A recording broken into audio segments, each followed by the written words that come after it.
अस्सलाम वालेकुम रहमतुल्लाहि व बरकात। अल्लाह के नाम से शुरू जो बड़ा मेहरबान और निहायत रहम करने वाला है।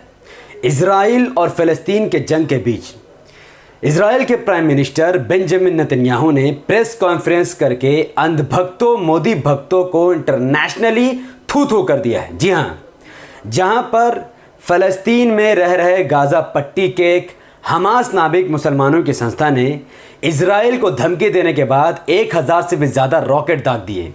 उस 1000 से भी ज़्यादा रॉकेट को इज़राइल ने अपनी सरजमीन से रोकने के लिए अपनी टेक्नोलॉजी का इस्तेमाल किया और सैकड़ों रॉकेट को आसमान में ही ध्वस्त कर दिया। ये तमाम चीज़ें पूरे दुनिया की कंट्री और पूरे दुनिया के कंट्री के पीएम देख रहे थे। जैसे ही इज़राइल ने अपने आप को डिफेंड किया, हमास के रॉकेट से अपने आप को डिफेंस किया, तो पूरी दुनिया के 25 बड़े देशों ने इज़राइल का इस बात पर समर्थन किया कि इज़राइल ने अपने देश और अपने नागरिकों की जान बचाई।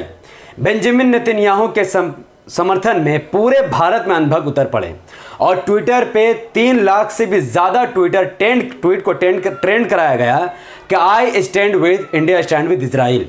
पूरी दुनिया इज़राइल को इस बात पर समर्थन दे रही कि इज़राइल ने डिफेंस किया है, खुद को हमला नहीं, अटैक नहीं, डिफेंस किया है। लेकिन भारत के रहने वाले अंधभक्त, मोदी भक्त, बीजेपी के वोटर्स, बीजेपी के सपोर्टर और अंधभक्त मानसिकता के लोगों ने इज़राइल का इस बात पर समर्थन किया कि अब वक्त है इज़राइल को पूरे फ़लस्तीन से मुसलमानों का सफाया कर देना चाहिए। इस इज़राइल और फ़लस्तीन के वार के बीच जहां पर अंधभक्त ये रामज़ादे बेगाने शादी में अब्दुल्ला दीवाने वाले हाल किए थे, उसी वक्त आज ही बेंजामिन नेतन्याहू ने प्रेस कॉन्फ्रेंस करके उन 25 देशों का नाम ले लेकर शुक्रिया अदा किया, उन्हें धन्यवाद कहा। सुनिए, नेतन्याहू ने अपने ट्वीट में सबसे पहले अमेरिका, फिर Albania, Australia, Austria, Brazil, Canada, Colombia, Cyprus, Georgia, Germany, Hungary, Italy, Slovenia और यूक्रेन समेत कुल 25 देशों का जिक्र किया है, उनको धन्यवाद कहा है। लेकिन इज़राइल ने इंडिया या फिर भारत में रहने वाले इज़राइली समर्थकों का इज़राइल ने नाम तक नहीं लिया है। भारत में रहने वाले इज़राइली समर्थकों का इज़राइल ने नाम तक नहीं लिया है।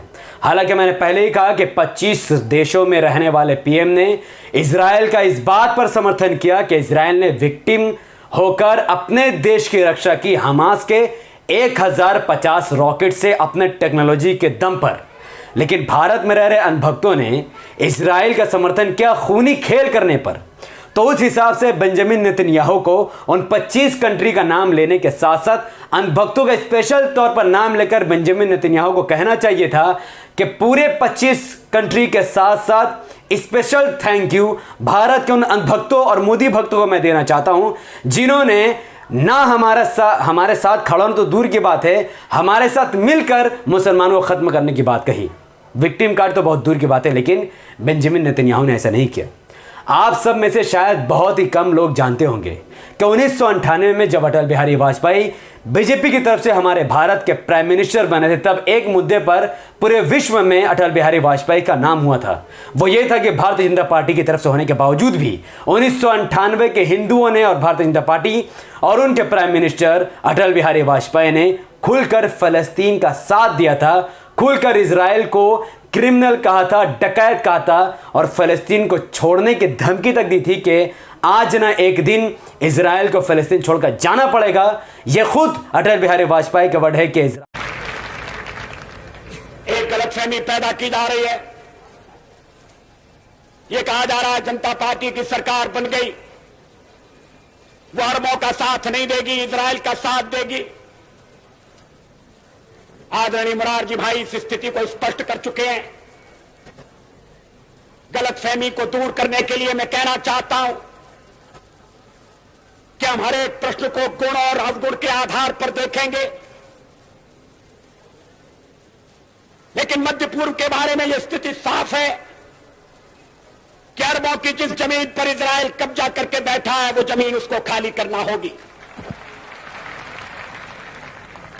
आक्रमणकारी आक्रमण के फलों का उपभोग करे, यह हमें अपने संबंध में स्वीकार नहीं है। तो जो नियम हम पर लागू है वो औरों पर भी लागू होगा। अरबों की जमीन खाली होना चाहिए। जो फिलिस्तीन है, उनके जो फिलिस्तीनी हैं, उनके उचित अधिकारों की प्रस्थापना होना चाहिए। इजराइल के अस्तित्व को तो सोवियत रूस ने, अमेरिका ने भी स्वीकार किया है, हम भी स्वीकार कर चुके हैं। मध्य पूर्व का एक ऐसा हल निकालना पड़ेगा इसमें आक्रमण का परिमार्जन हो और स्थायी शांति का आधार बने। गलतफहमी की गुंजाइश कहां है, लेकिन शायद वक्ता के नाते मैं अपने अधिकार का अतिक्रमण कर रहा हूं। ये तो नए विदेश मंत्री होंगे जो हमारी विदेश नीति पर प्रकाश डालेंगे। कुछ कहना होगा तो आदरणीय मोरारजी भाई कहेंगे, लेकिन मेरा संबंध एक ऐसी पार्टी से रहा है कि जिसका हवा खड़ा करके चुनाव में यह कहा जाता था कि जनता पार्टी पर जनसंघ हावी है और जनसंघ मुसलमानों का दुश्मन है। कोई इस झूठे प्रचार में नहीं आया, ये बड़ी खुशी की बात है।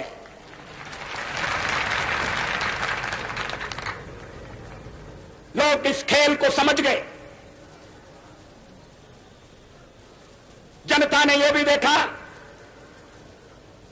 कि भारतीय जनसंघ अपना अस्तित्व समाप्त करके अब जनता। तो ये तो बात थी भक्तों की, इजराइल की, फ़लस्तीन की और अटल बिहारी वाजपेयी की। यहाँ तक का मुद्दा आप सबको क्लियर हो चुका होगा।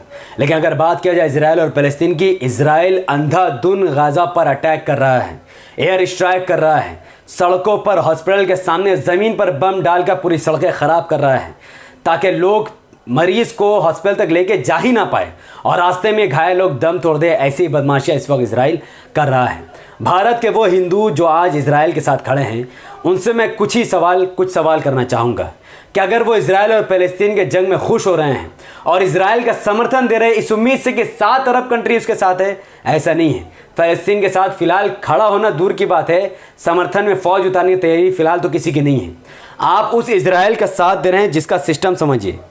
इजराइल और अगर फ़लस्तीन का कंपैरिजन किया जाए तो इजराइल के पास इस वक्त 5,13,000 से भी ज़्यादा फोर्सेस हैं। उसके अलावा तमाम फोर्सेस के पास टेक्नोलॉजी वाले, वेपन वाले हथियार हैं।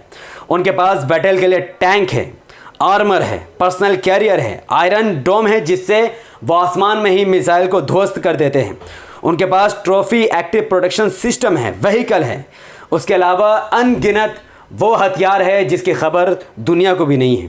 वही फ़लस्तीन के पास अपनी कोई भी आर्मी नहीं है। हमास मात्र मुसलमानों की एक ऐसी छोटी मोटी तंजीम है जो आए दिन इजराइल से लोहा लेता है, लेकिन उसका खामियाजा फ़लस्तीन के आम मुसलमानों को चुकाना पड़ता है। इस बात की रियलिटी है। मैं हमास के साथ या खिलाफ होने की बात नहीं कर रहा, लेकिन ये रियलिटी है। और सुनो अनभक्तों, तुम इस इजराइल का साथ दे रहे हो जिस इजराइल के पास 20,000 से भी ज़्यादा नेवी, 64 बैटल शिप और उसके अलावा क्लासिक मिसाइल्स उनके पास मौजूद है, लेकिन फ़लस्तीन के पास कोई भी नेवी या कोई भी मिसाइल्स नहीं है। आप उस इजराइल का साथ देने की बात कर रहे हैं जो इजराइल के पास 89,000 एयर फोर्सेस हैं, 64 बैटल शिप्स हैं, उसके अलावा अन्य मिसाइल उनके पास मौजूद हैं, लेकिन फ़लस्तीन के पास कोई भी एयर फोर्स नहीं है। उसके अलावा weapon of mass destruction including 8400 nuclear warheads है। यानी इजराइल के पास 80 से लेकर 400 से भी ज़्यादा न्यूक्लियर वेपन हैं जिससे पूरे के पूरे देश को ख़त्म किया जा सकता है, लेकिन फ़लस्तीन के पास कुछ भी नहीं है।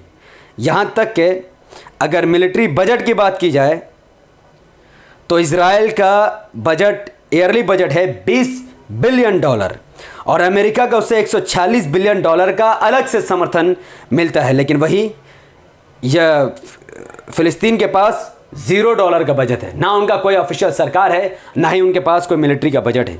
उस फ़लस्तीन का मुकाबला इजराइल करना चाहता है और अनभक्त उस फ़लस्तीन का इजराइल का सपोर्ट करके सफाया करना चाहते हैं जिनका फ़िलहाल इजराइल से कोई मुकाबला ही नहीं है। जीडीपी पर कैपिटा 42.8 $3 इजराइल का है और वहीं फ़लस्तीन का जीडीपी पर कैपिटा $876 है। कहाँ आसमान और कहाँ ज़मीन। अच्छा, सबसे मेन बात, इजराइल के जो सिटीजन्स हैं वो 161 कंट्री में विदाउट पे किए हुए फ्री वीज़ा में जाते हैं। वो प्लेन पकड़ेंगे और किसी भी 161 कंट्री में उतर कर वहाँ जॉब कर सकते हैं, जॉब ले सकते हैं, जॉब दे सकते हैं। लेकिन जहाँ पर फ़लस्तीन की बात किया जाए तो फ़लस्तीन को ऐसा कोई भी सपोर्ट दुनिया से नहीं है, इसीलिए जॉब का तो सवाल ही पैदा नहीं होता है। लोग कहते हैं कि जंग हथियारों से नहीं, जवानों से जीती जाती है। तो आप जानते हैं इजराइल में इस वक्त 62% पॉपुलेशन ऐसी है जो 15 से लेकर 64 यानी 30 साल के अंडर में आते हैं। वहीं फ़लस्तीन की बात की जाए तो 43% फ़लस्तीनी पॉपुलेशन की आबादी मात्र 1 साल से लेकर 14 साल यानी 40% से ज़्यादा आबादी फ़लस्तीनी की बच्चों की है। और इंटायर पॉपुलेशन मात्र 17 साल तक ही आती है, यानी मैक्सिमम जो पॉपुलेशन फ़लस्तीन का है वो 14 से लेकर 17 साल का है। और वहीं इजराइल का मैक्सिमम पॉपुलेशन 30 साल के आसपास है। तो फ़लस्तीन के पास तो लड़ने के लिए जवान लोग ही नहीं हैं, सब के सब बच्चे, इसीलिए अक्सर मिसाइल में बच्चे ही मारे जाते हैं।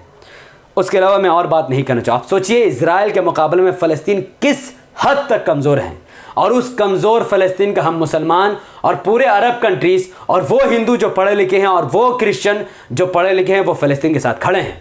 और इजराइल के साथ वो जालिम लोग खड़े हैं जो दंगा पर बिलीव करते हैं, बलात्कार और भ्रष्टाचार पर बिलीव करते हैं।